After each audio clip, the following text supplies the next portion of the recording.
ಹೆಸರು ಸಿದ್ದರಾಜು ಅಂತ, ಕೊಳ್ಳೇಗಾಲದಿಂದ ಬಂದಿರೋದು.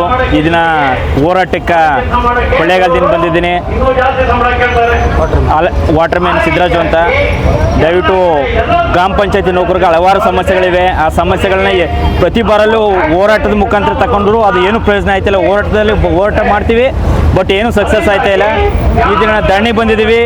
ನಾವು ಏನು ಕಾರ್ಯ ಇದೆ ಅದು ಸಕ್ಸಸ್ ಆಗುವಂಟು ನಾವು ಈ ಬೆಂಗಳೂರು ಬಿಟ್ಟು ನಮ್ಮ ಗ್ರಾಮಗಳಿಗೆ ಎಲ್ಲೂ ಹೋಗಲ್ಲ. ಎಷ್ಟು ದಿನ ಇರ್ಬೇಕು ಅನ್ಕೊಂಡಿದ್ದೀರಾ? ನಮ್ಮ ಸಮಸ್ಯೆ ಬಗೆಹರೋವರೆಗೂ ಇರ್ತೀವಿ ಇಲ್ಲಿ. ಈಗ ಸೆಷನ್ ನಡೀತಾ ಇದೆ, ಎಲ್ಲ ಮಿನಿಸ್ಟರ್ಗಳು ಎಲ್ಲ ಇಲ್ಲೇ ಇದ್ದಾರೆ. ಹೋಗಿ ಯಾರನ್ನಾರು ಮೀಟ್ ಮಾಡಿದ್ದೀರಾ?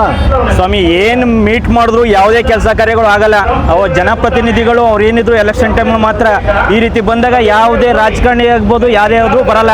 ನಮ್ಮ ಸಮಸ್ಯೆ ಏನಿದ್ರು ಫುಟ್ಪಾತಂದೇ ಹೋರಾಟದಿಂದ ಮುಖಾಂತರ ನಮ್ಮ ಸಮಸ್ಯೆ ಬಗೆಹರೋದು. ಯಾವುದೇ ಕಾರಣಕ್ಕೂ ಈ ಹೋರಾಟ ನಾವು ಇದು ನಿಲ್ಲಿಸಲ್ಲ. ಯಾವುದೇ ಕಾರಣಕ್ಕೂ ಪ್ರತಿ ಹಂತದಲ್ಲೂ ಹೋರಾಟನೇ ನಮ್ಗೆ ಬುನಾದಿ. ಈಗ ನೀವೆಲ್ಲ ಬರ್ತೀರಾ, ಬಂದು ಇಲ್ಲಿ ಸ್ಟ್ರೈಕ್ ಮಾಡ್ತೀರಾ, ಬೆಂಗಳೂರು ಜನಕ್ಕೆ ಟ್ರಾಫಿಕ್ ತೊಂದರೆ ಆಗುತ್ತೆ, ಎಲ್ಲ ಆಗುತ್ತೆ. ಆದರೆ ನಿಮ್ಮ ಸಮಸ್ಯೆ ಆದರೂ ಬಗೆಹರಿಯುತ್ತಾ? ಯಾವುದೇ ರೀತಿ ತೊಂದರೆ ಆಗೋ ರೀತಿ ನಾವು ಮಾಡ್ತೀವಿ. ಜನಗಳಿದ್ರೆ ನಾವು ನಮ್ಮಿಂದ ಜನಗಳೇ ಅಂತ ಬೇರೆ ಕಡೆ ತೋರಿಸ್ಬೋದು, ಬಟ್ ಜನಗಳೇ ಮುಖ್ಯ. ಅವ್ರು ಯಾವ ರೀತಿ ತೊಂದರೆ ಅದೇ ರೀತಿ ನಾವು ನೋಡ್ಕೊತೀವಿ.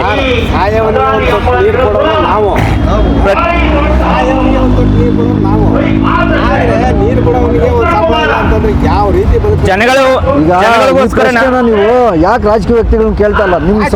ನಿಮ್ಮ ಕ್ಷೇತ್ರದಲ್ಲಿ MLA ಇದ್ದಾರೆ, MLA ಮುಖಾಂತರ ಏನಾದ್ರು ನೀವು ಅರ್ಜಿ ಕೊಟ್ಟಿದ್ದೀರಾ? ಸ್ವಾಮಿ, ವಿಧಾನಸೌಧಕ್ಕೆ ಹೋಗ್ಬೇಕಾದ್ರು ಪರ್ಮಿಷನ್ ತಗೋಬೇಕು, ಮತ್ತೆ ಎಲ್ಲ ಕಡೆ ಹೋದ್ರು ಪರ್ಮಿಷನ್ ತಗೋಬೇಕು. ಈ ಹೋರಾಟ ಮಾಡಕ್ಕೆ ಯಾರ ಕಡೆ ಪರ್ಮಿಷನ್ ಬೇಕಾಗಿಲ್ಲ, ಯಾಕಂದ್ರೆ ಇದು ನಮ್ಮ ಹಕ್ಕು. ನೀವೊಬ್ರು ವಾಟರ್ ಮ್ಯಾನ್ ನೀರು ಬಿಟ್ಟಿಲ್ಲ ಅಂದರೆ ಎಂಟೈರ್ ಹಳ್ಳಿಯಲ್ಲಿ ಯಾರು ಏನು ನೀರು ಇಲ್ದಿರೋ ಏನು ಸಮಸ್ಯೆ ಅಂತ ಎಲ್ಲರಿಗೂ ಗೊತ್ತಾಗುತ್ತೆ. ಅದೇನು ಬಾಯಿ ಬಿಟ್ಟು ಹೇಳೋಂಗಿಲ್ಲ. ಅಲ್ಲಿ ಹಳ್ಳಿ ಜನ ಎಲ್ಲ ಒಂದಾಗ್ತಾರಾಗ. ಒಂದು 3,000 ಜನ ನೀವು MLA ಊರಲ್ಲಿ ಬಿಟ್ಕೊಂಬೇಡಿ. 3,000 ಜನ ಮಾಡಿದ್ರೆ ಅವ್ರಿಗೆ ಬುದ್ಧಿ ಬರ್ತೈತೆ. ಖಂಡಿತ ಸರ್, ಇದು ನಾವು ಹಂತತ್ವವಾಗಿ ಮಾಡ್ತೀವಿ. ಏನು ಬೇಕೋ ಕ್ರಮಬದ್ಧವಾಗಿ ಮಾಡ್ತೀವಿ. ನಮ್ಮ ಹೋರಾಟ ಯಾವುದೇ ಕಾರಣಕ್ಕೂ ನಿಲ್ಲಿಸಲ್ಲ.